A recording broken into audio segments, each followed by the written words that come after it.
बरतिया से जाके झुके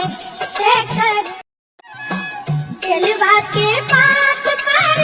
उगेलन सूरज मल जाके झुके घरेलू छठ बरतिया से जाके झुके दिलवा के पात पर उगेलन सूरज मल जाके झुके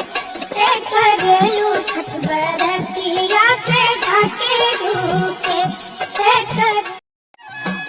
दिलवा के पात पर उगेलन सूरज मल जाके झुके घरेलू छठ बरतिया से जाके झुके दिलवा के पात पर